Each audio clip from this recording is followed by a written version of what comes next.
Hey, how's it going, everybody? Wanted to throw up a quick video here. We are tearing down this Honda CRF150R. This model is the Expert. It's a 2018.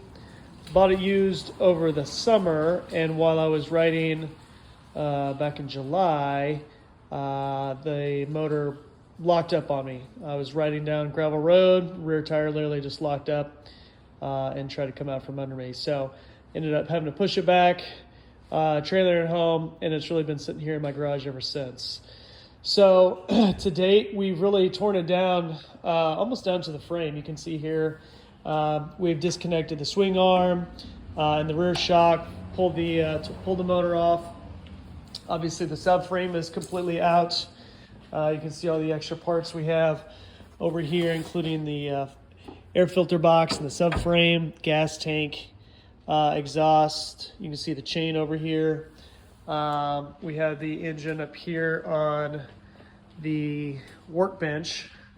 We also have the carb separated over here as well. So I know the carb's good, just had it rebuilt over the summer or early summer. So we ended up pulling the motor out yesterday. When we pulled it apart, we found here in the cam carrier, you can see here on the bottom, this large crack. So what we're going to do next is to go ahead and disassemble the top end. So we're going to remove these 4 bolts holding on the head as well as these 2. And then we'll see if we get down and remove the piston jug here as well. So we'll go back to that here in a minute, so let's get started.